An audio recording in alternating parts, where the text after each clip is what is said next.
Estos son los últimos días. Un estudio del Apocalipsis, versículo a versículo, con el hermano Andrés López. Bienvenidos.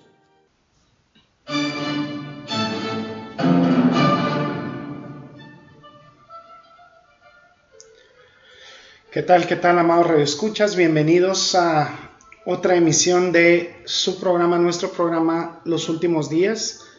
Bien contento de estar aquí nuevamente compartiendo la palabra de Dios, y es el mejor lugar y el mejor momento que podemos tener como cristianos, en comunión con nuestro Padre, en comunión con su palabra, adorándole y alabándole por medio del análisis de la Escritura.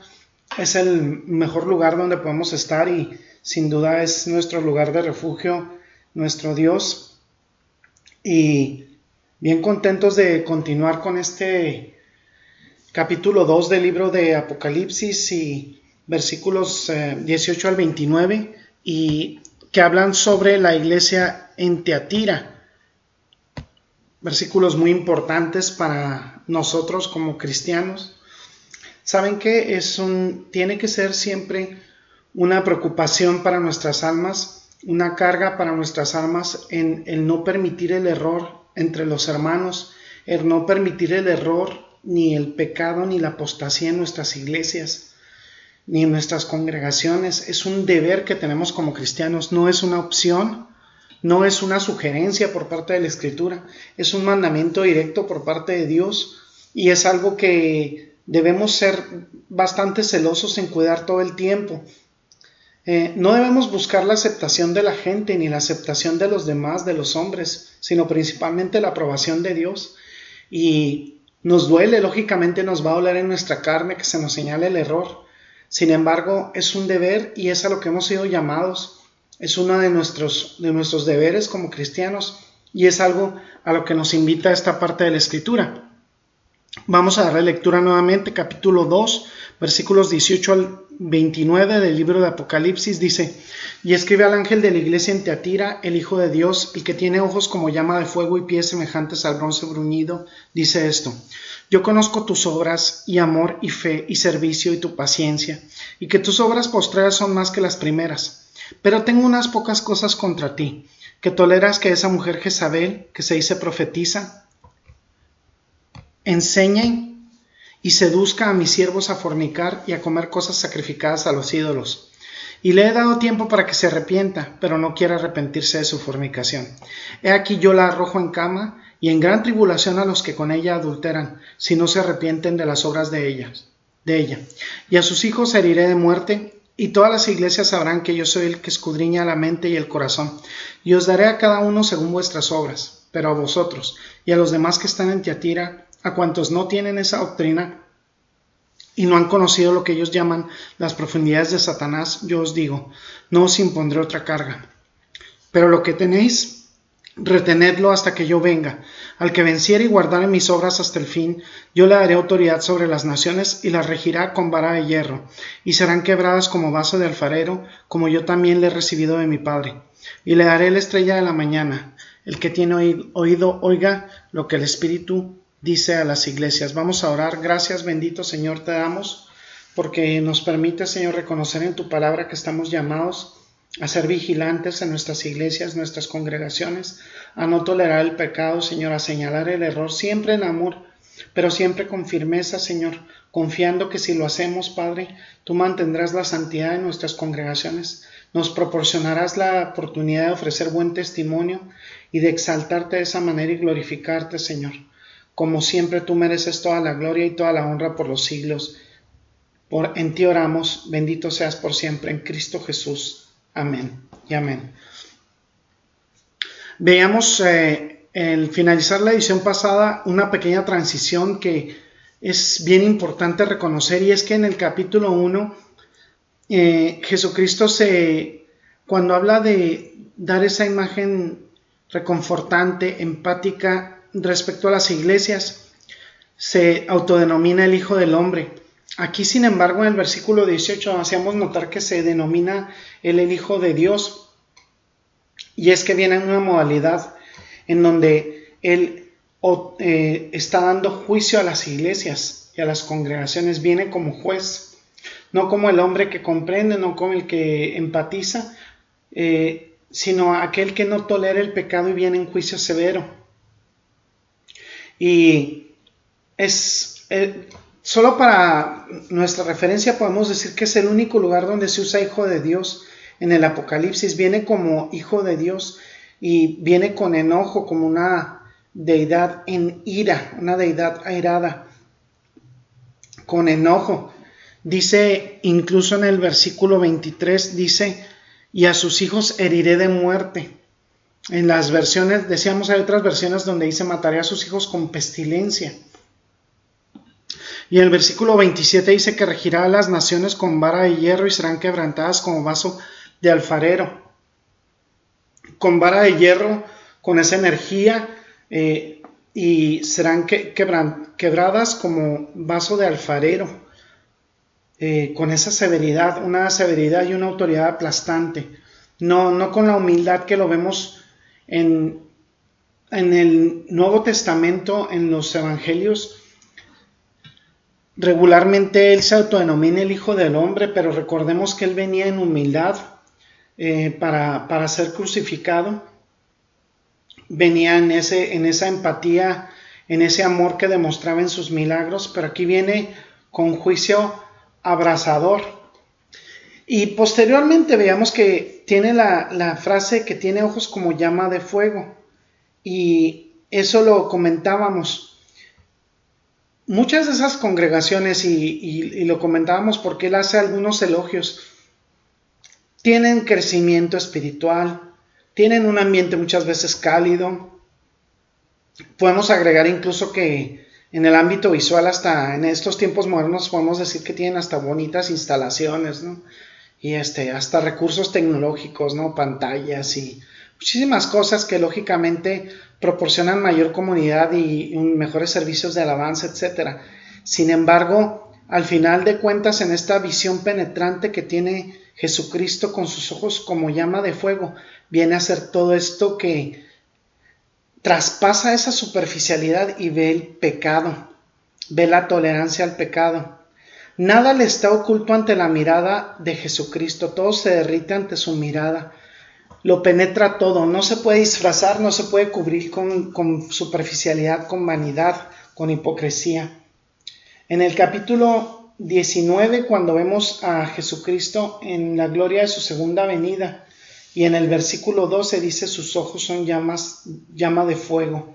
Esa es una visión penetrante que penetra todas las cosas, y después de haber penetrado y de consumir toda la oposición que se pueda presentar contra él, que barre todos los obstáculos, se abre paso con invencible poder. A lo mejor el apóstol Juan recordó el capítulo 10 de Daniel, donde dice que Dios mira como con antorchas de fuego, y está hablando de Dios en la ferocidad de su juicio. Así son los ojos de Dios, miran a través de todo, perforan todas las máscaras, toda la hipocresía, todas las cubiertas, buscan los lugares más remotos, esos recovecos, contemplan las cosas ocultas del alma, de la iglesia, lo que quiere ocultar la congregación. La iglesia pudo haber tenido buena reputación, sin duda. Esta iglesia de Tiatira pudo haber tenido una reputación comunitaria, incluso pudo haber notoriedad, incluso con respecto a otras iglesias. Probablemente no supieran todo lo que estaba sucediendo verdaderamente ahí, aunque no es seguro. Seguramente eran conocidas algunas de las cosas que estaban sucediendo allí, pero independientemente si las otras iglesias lo supieran o no, los ojos penetrantes de nuestro amado Cristo lo descubrieron todo. Luego vemos que sus pies son como bronce bruñido, pulidos con una empuñadura como una luz destellando en ellos, una imagen de metal puro que brilla, que pisotea la impureza. Nos recuerda en el capítulo 19 del libro de Apocalipsis. Vamos a ver el capítulo 19 y el versículo 15.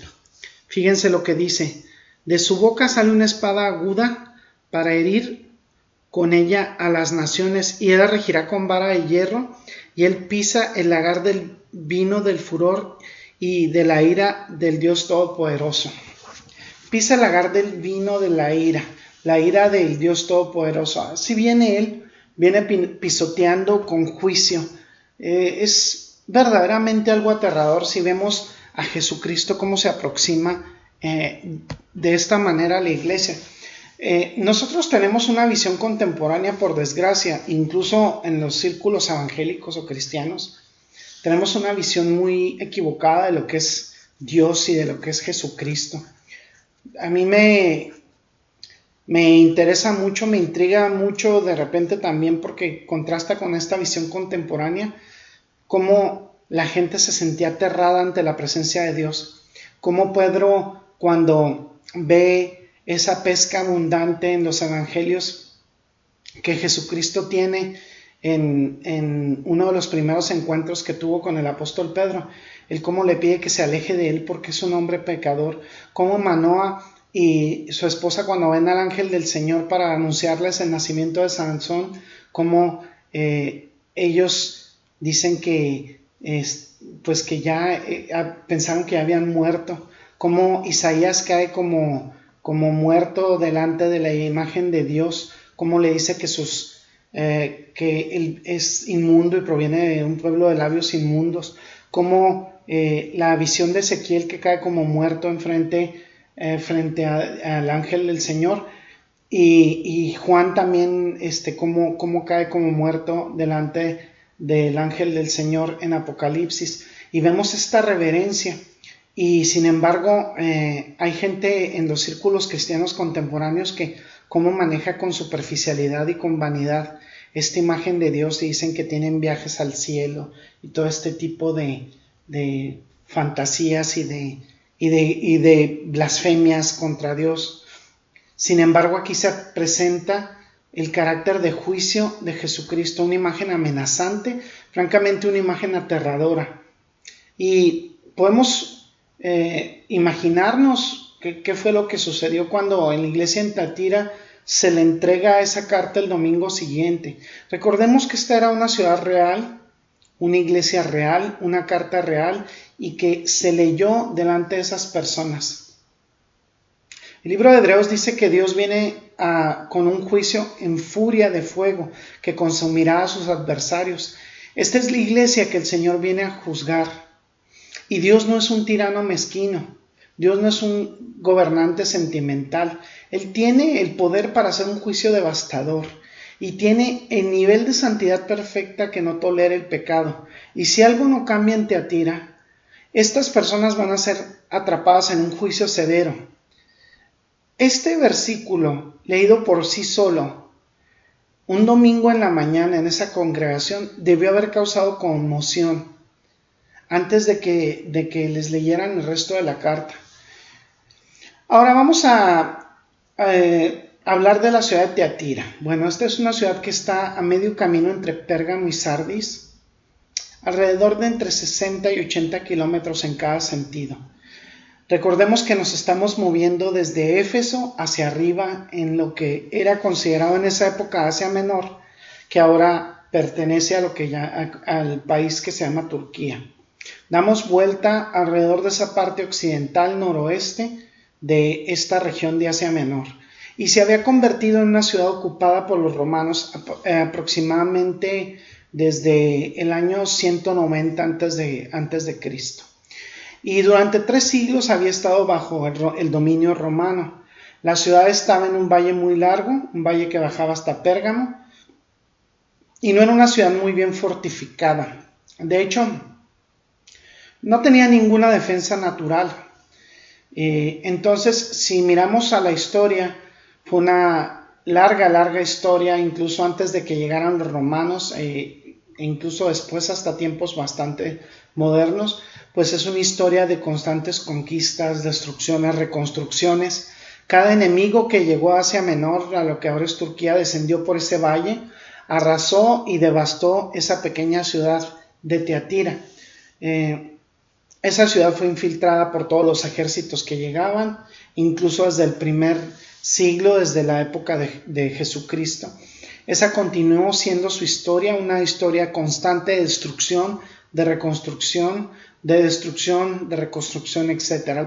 Al parecer siempre corrían el peligro de que ejércitos marcharan por esa ciudad y la ocuparan. Entonces eso le dio significado, el significado que principalmente esta se distinguía como la puerta de entrada a Pérgamo.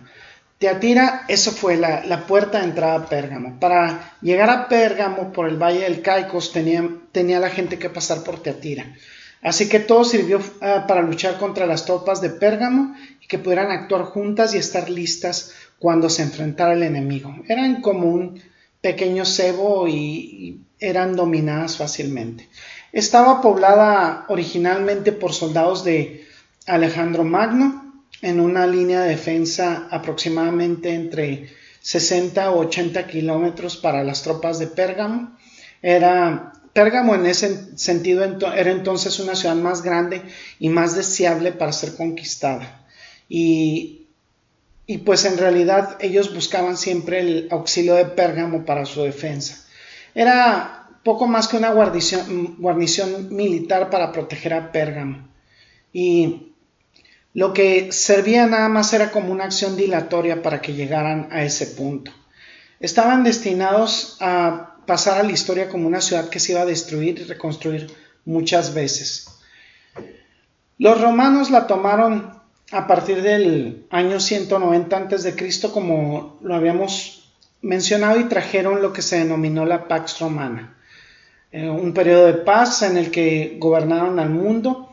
Y durante ese tiempo esa pequeña ciudad de Tiatira floreció, pasó a ser un gran lugar militar, se convirtió en un gran centro comercial. Se manejaba el mercado de la lana, el teñido de las telas. Los historiadores nos dicen que se convirtió en un centro de gremios, que es, podríamos decir, el prototipo de lo que ahora conocemos como sindicatos, gremios comerciales. Y hubo personas que tenían el mismo oficio y se unían en estos gremios. Y tenían bastantes gremios en estas ciudades, en esta ciudad comercial de Tiatira. Una de las cosas más destacadas que producía pues era el teñido de telas. Era por lo que se distinguía y por lo que era famosa. Y una nota muy interesante que podemos ver en el capítulo 16 del libro de Hechos. Vamos a ver el capítulo 16 del libro de Hechos, versículo 14. Hechos 16, 14. Dice: entonces una mujer llamada Lidia, vendedora de púrpura de la ciudad de Tiatira, que adoraba a Dios, estaba oyendo, y el Señor abrió el corazón de ella para que estuviese atenta a lo que Pablo decía. Entonces se menciona aquí esta mujer que vendía telas de color púrpura, adoradora de Dios, y que estaba escuchando al apóstol Pablo, y el Señor le abrió el corazón para responder a ellas. En ese momento estaba en Filipos y probablemente estaba en negocios, y su casa era en Tiatira y era vendedora de telas de púrpuras. Ella estaba en industria textil ahí. Hechos 16 nos dice que escuchó al apóstol Pablo y se convirtió, y también nos dice que algunos de los miembros de su casa se convirtieron, y pues se podría decir que ella fue la primera persona convertida en Europa, la primera conversa que regresó con los de su casa, que se salvaron y probablemente fueron los responsables de iniciar esta iglesia en Tiatira. Ella se ocupaba de la venta de tinte púrpura que se usó y que era mundialmente famoso. Y este proviene de dos fuentes. Una fuente era una raíz llamada raíz del loco, así se llamaba, y crecía alrededor de Tiatira y tenía esa raíz el poder de extraer un color púrpura. El otro era también un pequeño marisco llamado murex, y de esta garganta de ese diminuto animalito marino salió una gota preciosa del tinte púrpura. Entonces, atrapaban a esos pequeños peces y extraían de ellos ese tinte. Debido a que era muy difícil extraer esa raíz, parecía y aún más difícil sacarla de ese pequeño marisco que era el Murex. Esa ciudad floreció como centro comercial para la tinta púrpura y para las prendas que se acompañaban. El día de hoy Tiatira es una ciudad pequeña, tiene alrededor de 40,000 personas en ella, y el medio de vida de hoy pues es el tejido de alfombras orientales. Todavía se sigue teniendo el negocio textil. Vamos a dejar ahorita vamos a darle una pequeña pausa a este estudio. Es importante que, además de todos estos aspectos muy específicos tanto históricos como geográficos de Tiatira, que entendamos la raíz de este estudio, y es la de no tolerar el pecado. Dios estableció 10 mandamientos, y estos 10 mandamientos son la base de las relaciones en cómo específicamente podemos amar primeramente a Dios y en segundo término a nuestro prójimo. A ti, amado radioescucha que estás escuchando ahorita, si has transgredido alguno de estos mandamientos, que seguro has transgredido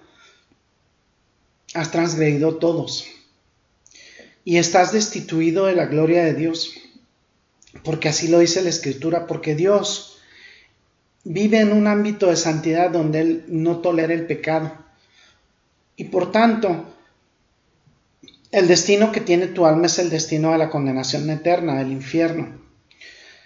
Yo te invito a que el día de hoy aceptes a Jesucristo como tu único y suficiente Señor y Salvador, que lo reconozcas como tu único y suficiente Señor y Salvador.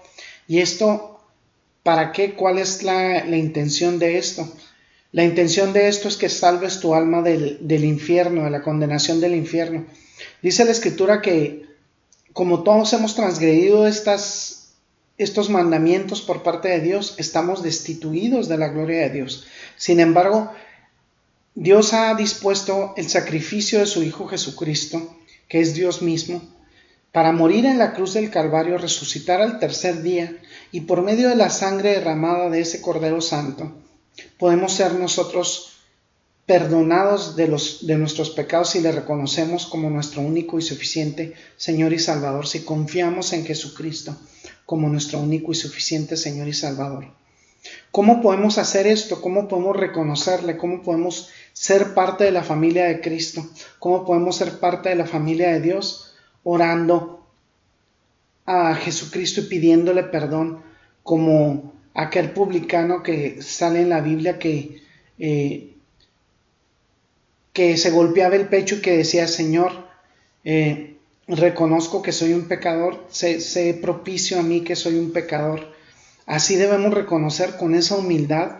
Quien tenga una traza de soberbia no puede entrar al reino de Dios.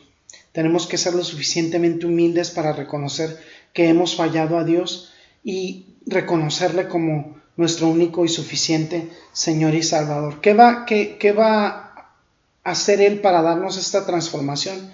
Va a darnos su Santo Espíritu en nuestras vidas, para que nuestras vidas sean transformadas, pero principalmente para librar nuestras almas del infierno, que es el lugar a donde vamos si no reconocemos a Jesucristo como nuestro único y suficiente Señor y Salvador. Ora al Señor, pídele perdón en tu cuarto, en tu casa, donde estés, pero hazlo hoy, porque hoy es el día de salvación. ¿Por qué hoy? Porque no tenemos garantizado el día de mañana. El día de mañana podemos morir. Y si no has recapacitado, amado radioescucha, si no tienes a Jesucristo como tu único y suficiente Señor y Salvador, si no has recapacitado sobre lo que va a pasar después de que mueras, lo que va a pasar con tu destino eterno, es hora de que lo hagas. Sin Jesucristo, tu destino eterno es el infierno. Así de simple. Entonces, yo te invito a que hoy tomes una decisión por Cristo y le reconozcas como tu único y suficiente Señor y Salvador. Vamos a orar. Gracias, bendito Señor, porque nos has permitido escudriñar tu palabra, Señor, saber que eres amor, pero eres también Dios de fuego consumidor en ira para quienes transgreden tu palabra, Señor, que no vas a permitir que quienes cometen injusticia se salgan con la suya, Señor, y que vas a brindar un equilibrio y la verdadera justicia al universo, Señor, porque tú eres Dios de perfecta paz, de perfecta armonía y de perfecto equilibrio. Te exaltamos, amado Dios, bendecimos tu santo nombre y exaltamos tu santa palabra, Señor. Te exaltamos a ti, Señor. Bendito seas, Padre. Gloria sea a ti. En el precioso nombre de Cristo Jesús oramos. Amén. Bueno, este ha sido su programa, nuestro programa Los Últimos Días, y los esperamos para nuestra siguiente emisión. Bendiciones y hasta la próxima. Gracias por su sintonía. Lo esperamos en el próximo episodio de Los Últimos Días, un estudio del Apocalipsis versículo a versículo. Hasta luego y bendiciones.